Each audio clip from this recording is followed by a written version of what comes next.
Me va a acompañar, ahora sí, a Segunda de Timoteo. Segunda de Timoteo, capítulo 3. Segunda de Timoteo, ¿qué va a hacer cuando lo tenga? Va a decir amén. Cuando llegue al lugar, al sitio, Segunda de Timoteo, capítulo 3, usted va a decir amén. Y antes de leer el texto, yo recordaba, estoy segura que muchos han escuchado de esa fábula, entendí y supe que era una fábula, no fue un experimento como tal porque la estudié, la fábula de la rana hervida. Yo estoy segura que al contársela varios la han escuchado, si no, pues la va a conocer. La fábula de la rana hervida habla de un experimento que hizo una persona con una rana, un sapo, una rana. Y decía que si esta persona mete la rana en un agua hirviendo, el agua caliente, ¿qué cree usted que hace la rana? Guácala, ¿verdad? Enseguida pega el brinco, porque nada más al sentirlo caliente, ¡pum!, reacciona y brinca. Pero el experimento era meter la rana en una olla, en agua natural, de temperatura natural, y muy progresivamente, muy lentamente, ir aumentando la llama, de manera de que la rana se fuera acostumbrando a la temperatura del agua que iba creciendo, que iba aumentando. A tal punto, dice la fábula, que el agua estaba hirviendo y ¿qué cree?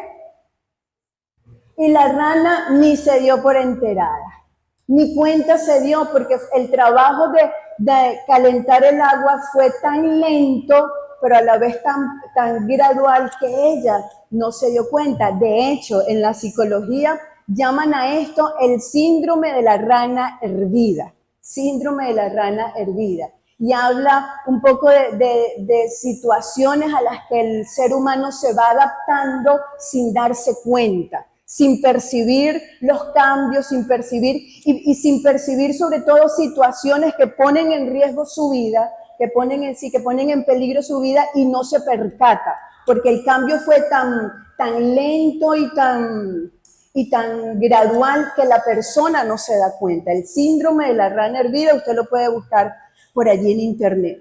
Pero antes de que existiera la fábula, ya el Señor lo había hablado. No le había puesto síndrome de la rana hervida, sino que le había dado otro título, porque Él es Dios. Y Pablo, en esta carta a Timoteo, recuerde que es la última carta que Pablo escribe, es la última, su última carta. Estaba preso en Roma y ya él sabía allí, cuando está escribiendo esta carta, que a él lo iban a ejecutar, que a él él iba a ser sacrificado, lo iban a ejecutar, lo iban a decapitar. Ya él sabía que eso venía. Y entonces decide escribir esta última carta a Timoteo para despedirse, porque Timoteo para Pablo era un hijo espiritual, era alguien muy cercano y quiere despedirse.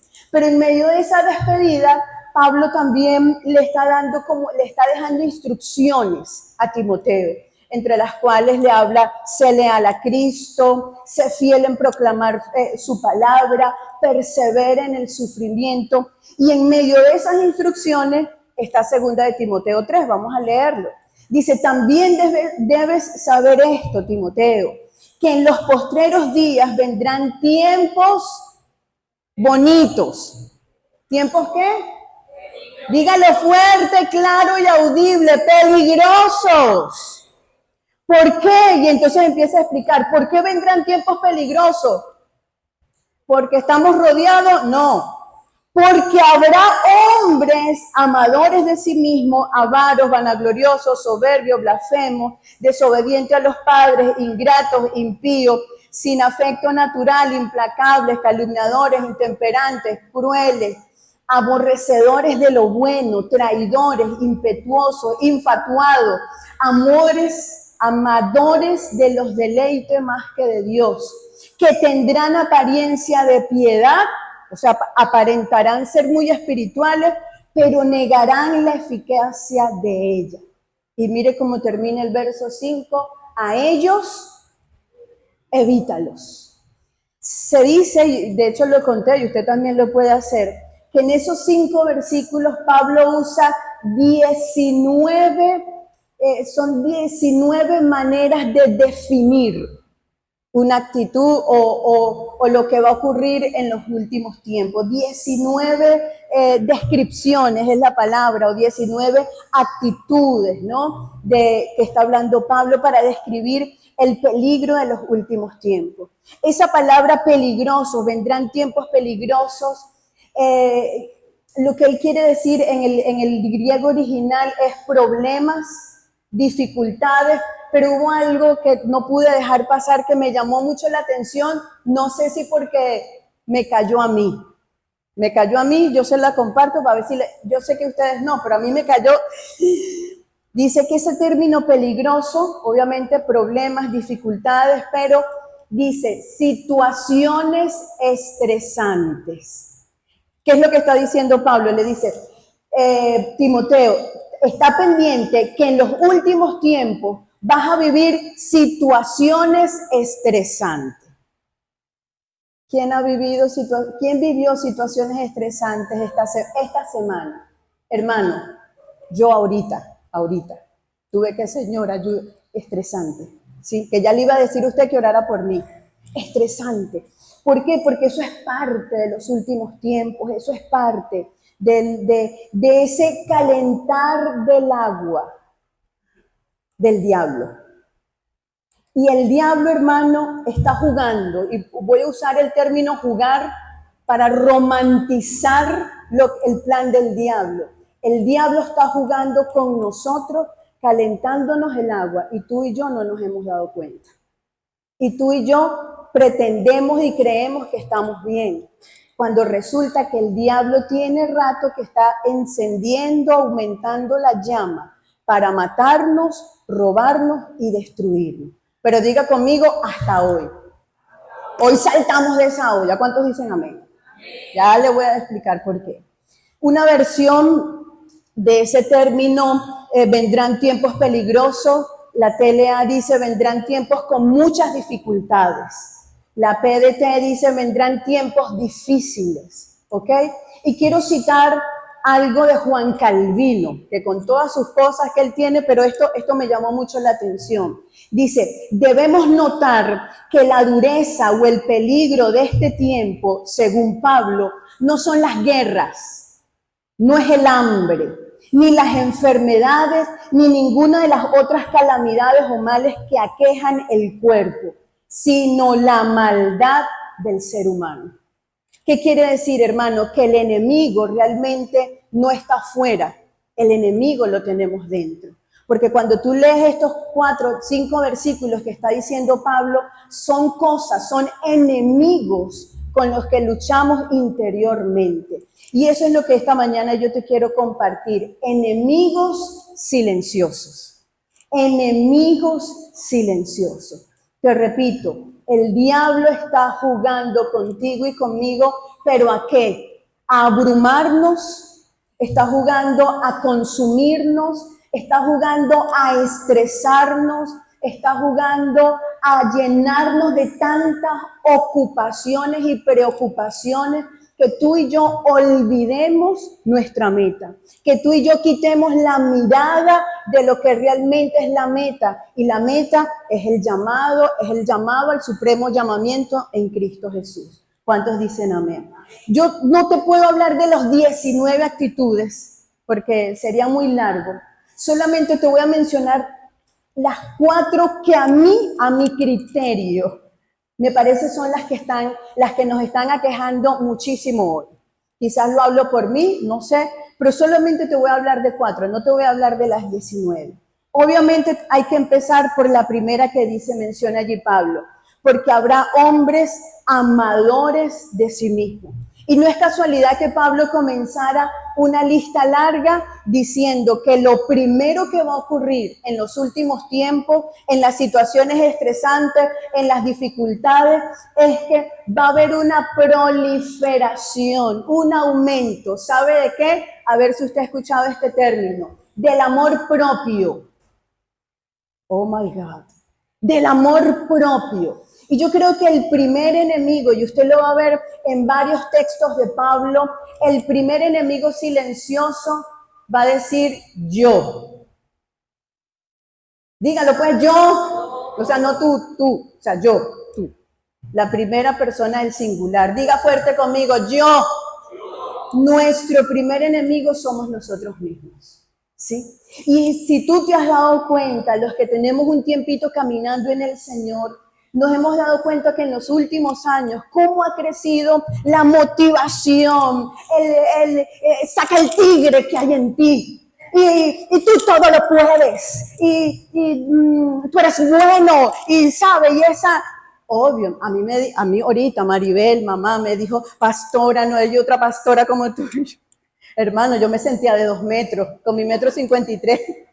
Yo, sigue diciendo. No hay otra más bella. Dígame cuando usted me dice joven. Me siento de 15. Se me olvidan los 48. ¿Sí? Y no sé qué. ¿Por qué? Porque el ser humano está ávido, está necesitado de que nos elogien, de que nos recompensen, de que nos reconozcan. Y en este tiempo date cuenta cómo, no estoy en contra, ¿no? Pero con su equilibrio, no sé, de estas cuestiones motivadores, coach, y bien, y gloria a Dios por eso, porque el ser humano tiene una necesidad de aprobación, de aceptación, pero cuando yo me vuelvo el centro de mi vida y de mi todo, cuando mi voluntad está por encima de la voluntad de Dios, ahí estoy entrando en este primer enemigo, amadores de sí mismos. Cuando mi voluntad, mi deseo, mi felicidad está por encima de la voluntad de Dios, quiere decir que me estoy volviendo amador de mí mismo. Amo entonces a quien me elogia, por eso usted ve en las redes sociales el tema de los likes, el tema de hacer, de aparentar, porque estamos en una sociedad que está buscando, no una sociedad, sí, en un mundo, y recuerde que la Biblia dice, el mundo entero está bajo el maligno. No se nos olvide, el mundo entero está bajo el maligno, dijo por allá el apóstol Juan. Entonces, como el mundo entero está bajo el maligno va a buscar de que nosotros nos volvamos amadores de nosotros, de mi bien, en búsqueda de mi felicidad, y todo es por mí, y todo es para mí. Y aun cuando somos cristianos, que la vida cristiana se centre en lo que yo quiero, en mi voluntad, por encima de la de Dios. Es esa vida centrada en mí. Ese es el primer enemigo. Ahí sigue diciendo que el segundo, que tampoco lo voy a dejar pasar, es avaro. Avaro. Pero yo te lo voy a leer en otra versión, la TLA, que también le voy a ser sincera, me chocó. Puf, fue una bofetada. La TLA dice, gente interesada solamente en ganar más y más dinero. Yo sentí que me abofetearon, y para acá, de a vuelta y vuelta. Gente interesada solamente en ganar más y más dinero. La PDT dice amantes del dinero. Y escúcheme algo, yo creo que el segundo enemigo, y Pablo también se lo dijo a Timoteo en 1 Timoteo 6, que la raíz de todos los males, fíjate, la raíz de todos los males no es el dinero, no es el dinero, es el amor al dinero. Diga conmigo, el amor al dinero. Y es lo que está diciendo Pablo acá. Cuando tu vida, mi vida, se centra solamente, hermano, en hacer plata. Y por eso te digo que me chocaba tanto, interesada solamente en ganar más y más dinero. Porque el avaro no es solamente el millonario que tiene. El avaro también es la persona que no tiene, que vive en escasez, pero se pasa todo el día pensando en cómo producir dinero. Se pasa todo el día en trabajar, y la vida se nos va, hermano, tu vida y mi vida se nos está yendo en cómo suplir las deudas. Gracias, Dios. Nos vamos a juntar. Hermano, no hablo solo por ti, hablo de mí.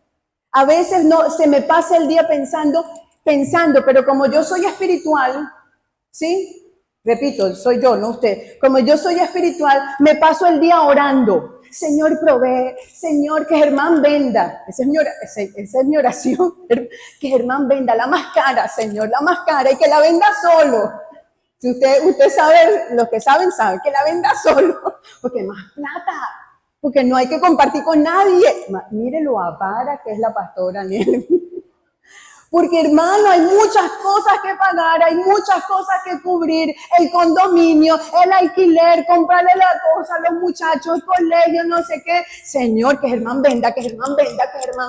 Y entonces, como yo soy espiritual, ¿sí? Me paso el día orando para que, oye, Espíritu, hermano, yo te respaldo en oración, pero en realidad en mi corazón lo único que quiero es que tener plata para pagar, para cubrir, para hacer, ¿me comprende? Y entonces se nos está yendo el día, la semana, interesados solamente en ganar y ganar más dinero. Y no nos estamos dando cuenta, hermano, y quiero que me preste atención, porque esa es otra, ya voy para esa también. El diablo nos está subiendo la llama y no nos estamos dando cuenta. Nuestra vida se está yendo en trabajar, producir. Nuestros cuerpos se están consumiendo. Los matrimonios, las relaciones se están consumiendo en trabajar. Y te pregunto, ¿ya pagaste todo? ¿No? Porque si me dijera, sí, yo vivo, es mi trabajo ahorita, acá, hermano, no. Porque es un juego del enemigo al que tú y yo caímos. Y siempre vamos a necesitar la intervención de Dios. Siempre vamos a necesitar que Él supla, que Él provea y de esa confianza en Él. Pero mientras tanto estamos siendo consumidos en producir dinero. Se nos va el tiempo, escúchame, se nos va el tiempo de oración. Se nos va el tiempo de oración y oramos, Señor, que venda.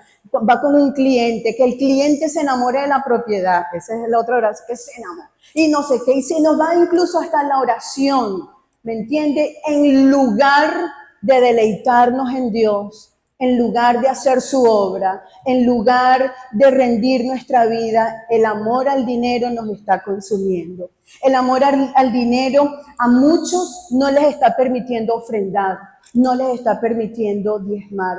Y yo creo que lo peor es que nos está llevando a vivir una vida afanada, una vida de afán. Hermano, y en el afán no está Dios. En el afán no está la confianza en el Señor. En el afán hay turbación. En el afán hay desespero. En el afán hay preocupación. En el afán no está el Espíritu Santo. Ese es el segundo enemigo. El tercer enemigo, bueno, ya habla allí de la vanagloria, los soberbios, los blasfemos. No me voy a detener en eso. Desobediente a los padres, ingratos. En este sí, impíos y sin afecto natural. Una versión dice para impíos mundanos. Yo había escuchado el término, por supuesto, pero fíjate que hay una versión que dice que en los postreros tiempos, en las situaciones estresantes de los últimos tiempos, se levantarán mundanos, y eso es dentro de la iglesia. Eso es dentro de la iglesia. Otra versión dice con ausencia de Dios en sus vidas. Hermano, esto es delicadísimo, delicadísimo.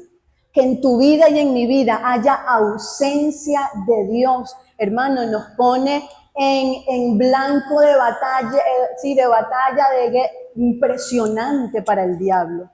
¿Por qué? Porque mientras tú y yo vivamos ajenos, y me encanta porque hay una versión para el versículo 1 cuando Pablo le dice, también debes saber esto. Otra versión dice, Timoteo, no seas ingenuo, no seas ingenuo.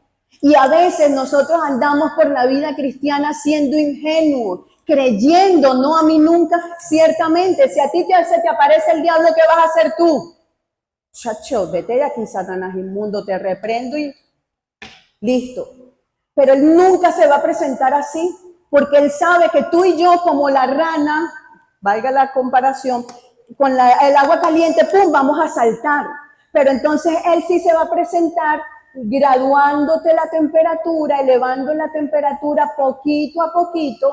Esta semana oraste 10 minutos, la otra semana oraste 5, esta semana no oraste, esta semana sí viniste, la otra no viniste, no puedo ir al grupo vida, sí puedo ir al grupo vida, puedo venir los martes, no puedo venir los martes, y Él poquito a poco, y tú ingenuo, no te estás dando cuenta de que la ausencia de Dios en tu vida está creciendo, hasta que al punto, hermano, pase lo que este tercer enemigo quiere hacer, y es dureza de corazón. Yo resumí ese impíos y ese sin afecto natural en ese enemigo, dureza de corazón.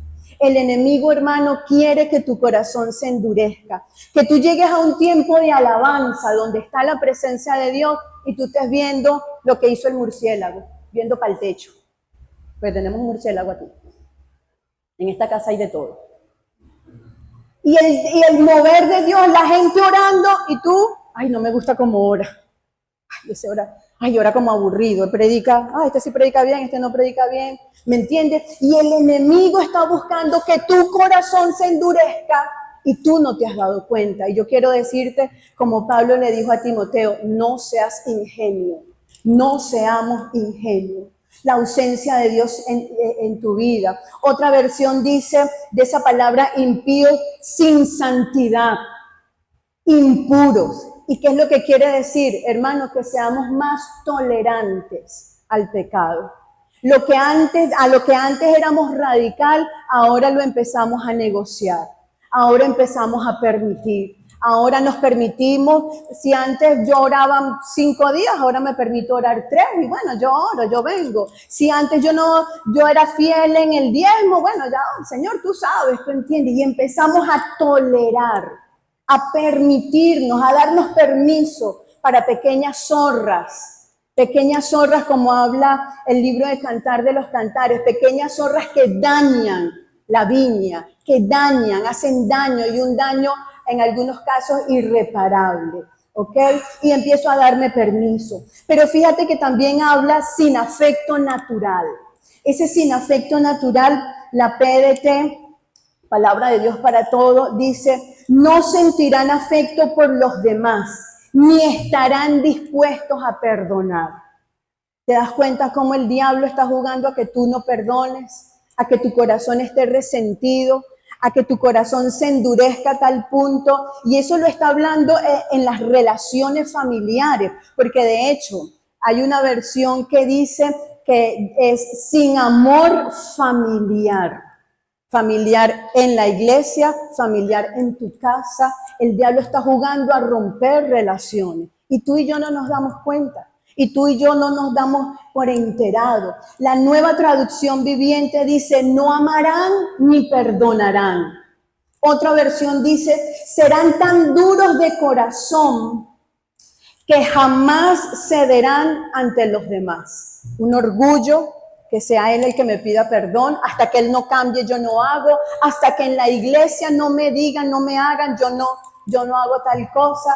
Y resulta que lo que está ocurriendo en nuestro corazón es que se ha ido endureciendo. No me duele perder una relación, no me duele practicar un pecado, no me duele vivir una vida mundana, una vida con ausencia de Dios, una vida donde yo hiero a mis familiares, donde soy yo el que hiero, soy yo el que daño. ¿Por qué? Porque no hay afecto natural. Hermano, cuida tu familia, cuida la relación con tu matrimonio, porque parte del plan del diablo para los últimos tiempos es romper relaciones. No caigas tú en el juego. Salta, hermano, salta de la olla. Y el último, que repito, considero yo, que te quiero mencionar, recuerda que hay 19, lo habla él en el versículo 5. Dice, en el 4, perdón, traidores, impetuosos, infatuados. Y termina allí, amadores de los deleites, más que de Dios. Yo llamé a este otro enemigo, este último enemigo, el placer. Y durante la semana estuve estudiando sobre algo. Si quiere, Nicole va pasando ya, ¿cómo estoy? Ok. El placer. Y resulta que hay una filosofía que viene desde los tiempos de griegos y todo aquel Sócrates y todo aquel, ¿sí? No le voy a dar hoy clase de historia universal ni de filosofía, pero sí para que conozca. Solo le menciono. Y hay un discípulo, un alumno de Sócrates llamado Aristipo de Cirene, que él fue el primero en hablar de esta filosofía llamada hedonismo. Escúchame bien, porque eso está más metido dentro de nosotros que lo que nosotros creemos. Y te repito, no seas ingenuo.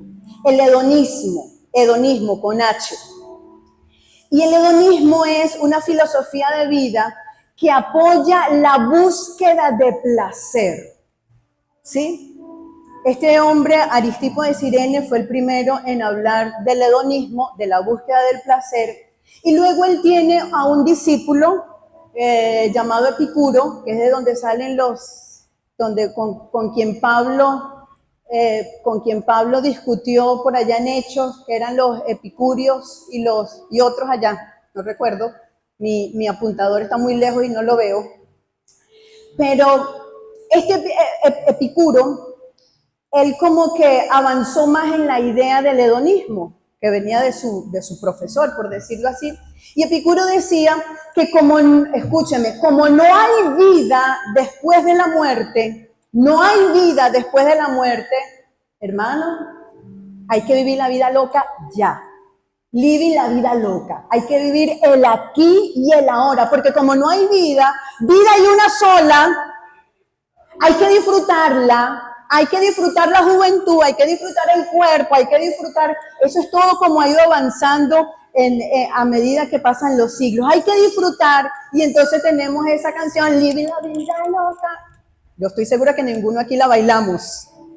Pero hay que disfrutar, hay que hacer, hay que probar, hay que no sé qué. Y resulta, hermano, que aquí Pablo está diciendo que parte de las evidencias de que estamos en los últimos tiempos, en tiempos difíciles, bajo situaciones estresantes, es que nos vamos a convertir en amadores de los deleites más que de Dios.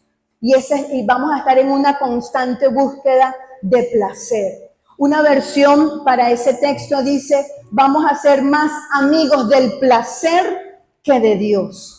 Otra versión dice, buscarán su propio placer en lugar de buscar a Dios. Y entonces nos convertimos en cristianos cómodos. Voy a ir a la iglesia que me quede más cerca. Voy a ir los domingos que yo pueda. Buscamos vivir para nuestro placer, en busca de nuestro deleite, un cristianismo, imagínate tú a lo que hemos llegado, que se adapte a mi gusto. Me gusta la iglesia, vengo. Me gusta el mensaje, me gusta cómo oran, vengo. No, los martes no me gustan, porque es fastidioso, no vengo. Me gusta ir acá, me gusta ir allá. Y entonces queremos adaptar, hermano, el evangelio, la vida de Dios a mi gusto, a mi placer, a mi vida, a mí. Y entonces, obviamente, buscamos es vivir a nuestro parecer, bajo nuestro placer, movido por lo que me causa placer, por lo que me hace sentir bien. Hoy tuvo buena la alabanza porque me sentí bien. Pero el día que no estuvo buena la alabanza, pero tú oraste, tú buscaste al Señor. Hoy no estuvo la letra. Hermano, ellos oraban sin letra, en peores condiciones que nosotros, porque no depende de lo externo, depende de tu corazón, ¿ok? Pero yo veía, y durante la semana, estudiando esto del hedonismo, que hay algunos placeres, hermano, que están más metidos en nosotros y nosotros no nos hemos dado cuenta y quizás tenemos la llama a punto de hervir. Uno de los placeres, ¿sabe cuál es? Ese aparato que usted ha visto varias veces mientras yo he estado predicando. El teléfono. ¿Cuántas veces ahorita durante el mensaje tú revisaste WhatsApp? ¿Cuántas veces ahorita mientras yo predicaba contestaste un mensaje? Y lo que tengo predicando, ya te voy a decir cuánto es solo 30 minutos. Y en 30 minutos, ¿cuántas veces has visto tu celular?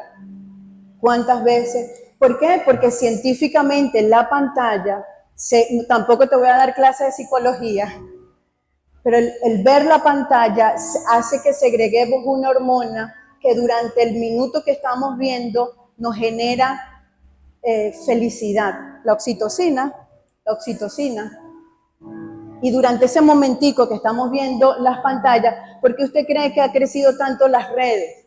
Porque las redes se han convertido en lugar de placer, en el lugar de yo calmar mi mente, calmar mi corazón, y entonces el teléfono se ha vuelto, que es puede ser una gran herramienta, imagínense, de trabajo, para todo. Pero hermano, ponle límite. No, voy a corregir, pongámosle. Me incluyo. Quizás yo soy la primera que necesite ponerle límite. Pero hay otro placer también, porque no solo son los placeres sexuales, el que tú veas, el que tú hagas con tu cuerpo, ese placer sexual de masturbarse, de relaciones ilícitas, eso, por supuesto, y eso está mal, y eso es pecaminoso, el estar constantemente viendo cosas para tu satisfacción. Pero ¿sabe cuál es otro placer? Y aquí le voy a lanzar este batacazo. Lo vi en estos días, lo voy a buscar y se lo voy a mandar. No se lo voy a mandar porque se me va a olvidar. ¿Sabe qué causa placer? Y científicamente, en lo que leí, científicamente ocurre lo mismo, se segrega la hormona y me causa felicidad. El chisme. Por eso es que a algunos no les cuesta tanto dejar el chisme, porque es sabroso escuchar que te hablen de otro. Te sientes bien cuando te está... Y tú viste lo que dijo, y viste no sé qué. De hecho, entre las cosas que habla allí, habla de los calumniadores. Hermano, parte del plan del diablo para sacarnos es calumniar al hermano. Es hablar a espaldas del hermano, del familiar, es hablar a espaldas del otro. Cuando tú prestas tus oídos para escuchar, enseguida redirecciona. Tú me vienes a hablar aquí de Nicole. Ven, Nicole, mira, él está preocupado por ti. Díselo a ella directamente. Hermano, rompes la cadena de chisme, rompes la cadena de calumnia. Porque te cuento, Salomón, el hombre más sabio sobre la tierra, Salomón, llegó a decir que el chisme puede romper las mejores relaciones. ¿Cuántas relaciones han sido rotas por un chisme, por un malentendido, por una calumnia, por una mentira? Y eso causa placer. Para terminar, vaya conmigo unas páginas atrás, a Gálatas. Porque ¿cómo vencemos a este enemigo? Llamado yo, llamado dureza de corazón, amor al dinero, llamado placer. Vaya a Gálatas capítulo 2. ¿Cómo yo puedo vencer al yo? Al amor al dinero. Imagínense, cada vez que nos llega platica, Señor, danos sabiduría, que este bicho no me ate. Al placer, a la dureza del corazón. ¿Cómo vencer al enemigo? El mismo Pablo nos da en otra carta la salida. Gálatas capítulo 2, versículo 20. Lo sabe, ¿verdad? Pero se nos olvida también. Gálatas 2:20. Pablo dijo, con Cristo estoy juntamente crucificado. Y miren lo que sigue diciendo. Y ya no vivo yo.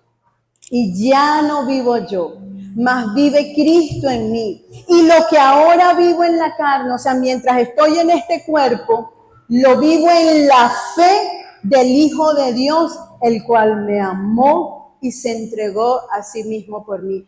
¿Cómo a través de este verso, por ejemplo, vencemos el amor al dinero? La preocupación, hermano, la angustia que viene cuando hay algo que pagar.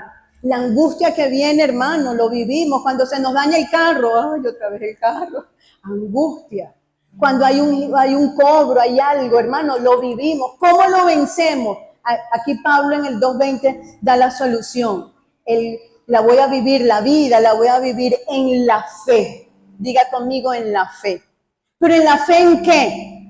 En el Hijo de Dios, el cual me amó. Hermano, ¿usted cree que si el Señor Jesucristo fue capaz de dar su vida, derramar hasta la última gota de su sangre, tú crees que no nos va a sustentar? Te pregunto, y que alguien hoy pueda levantarse y testificar, ¿cuándo Dios te ha quedado mal?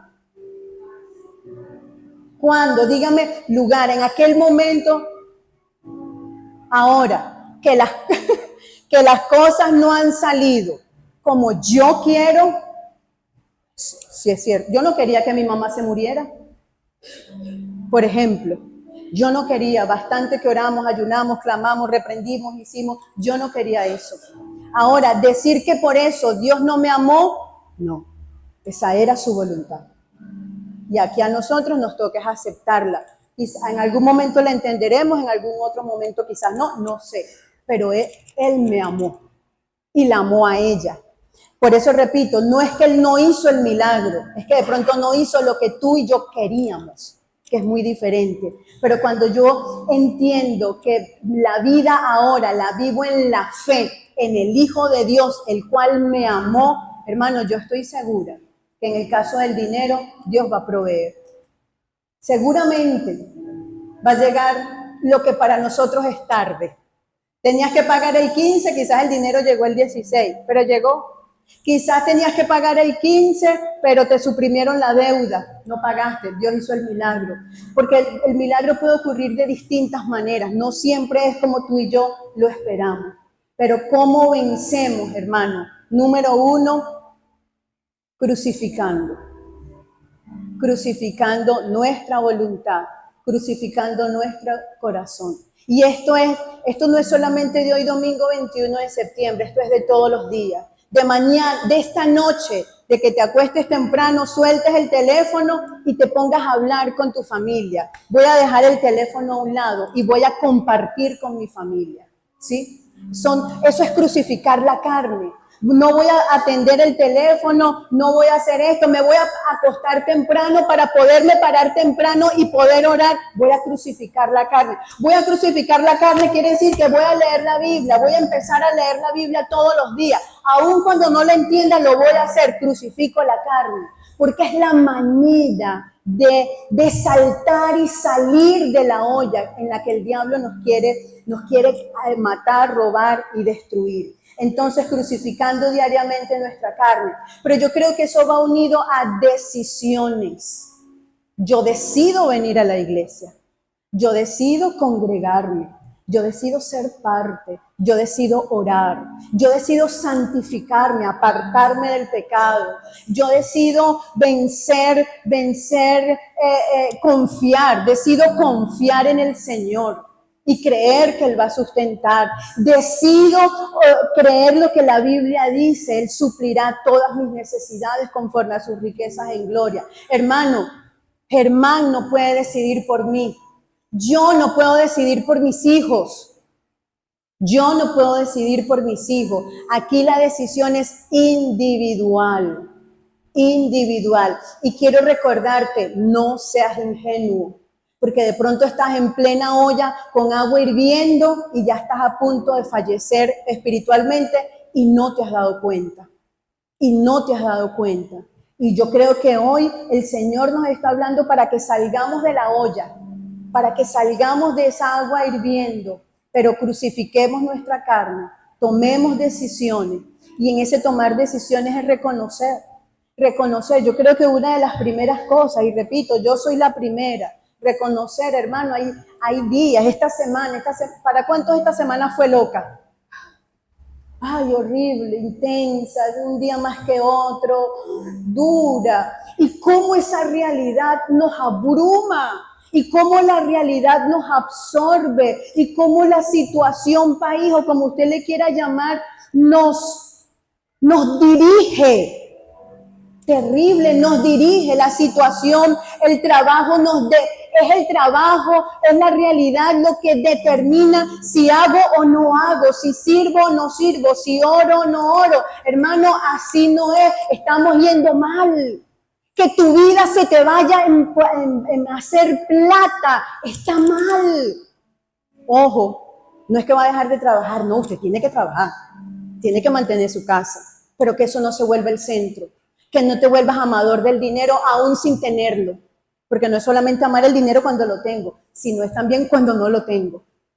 ¿Me entiende? Póngase de pie.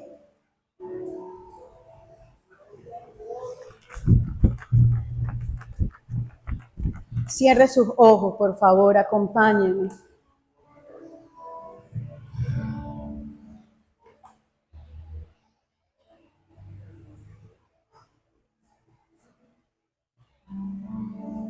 Cierra tus ojos, por favor.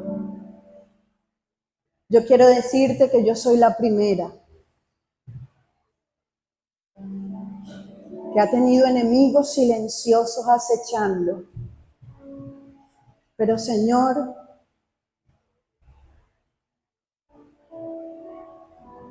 Hosana, Hosana, Hosana, Señor.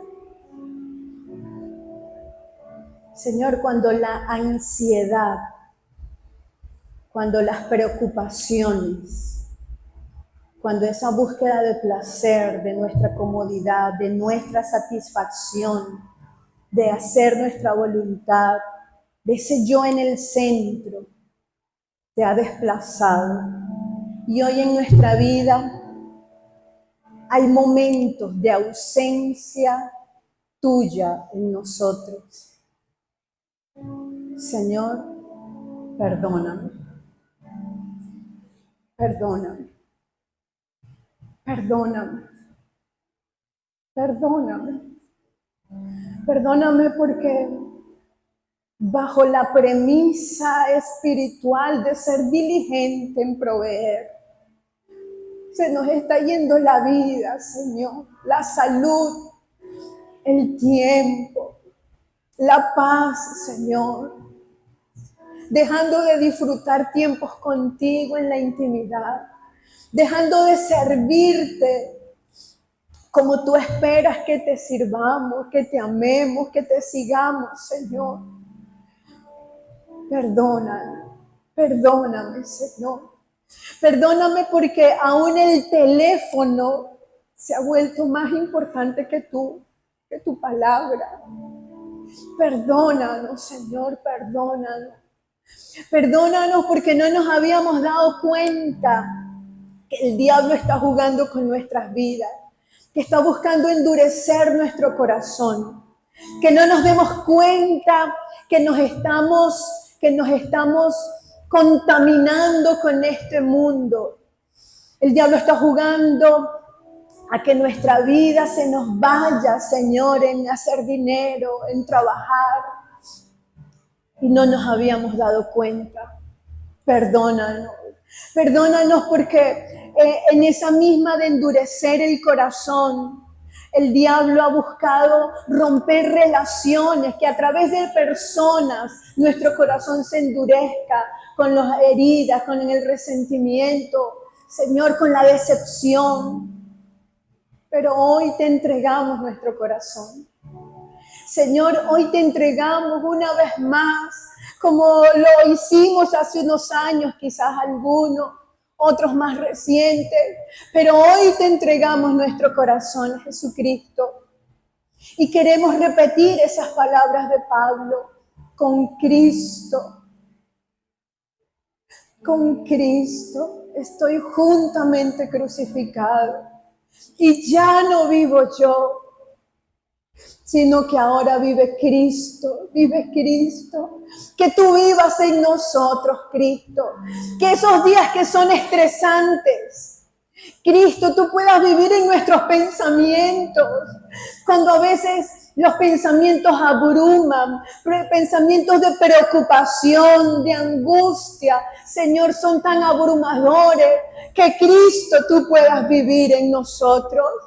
Que cuando esos días estresantes vengan a traer opresión, ansiedad, angustia, nosotros podamos decir, y lo que ahora vivo en la carne, lo vivo en la fe, lo vivo en la fe en el Hijo de Dios, el cual me amó, y si tú nos amaste, tú vas a proveer, vas a sustentar, Señor, porque así eres tú. Decidimos vivir por fe, Señor. Decidimos vivir por fe.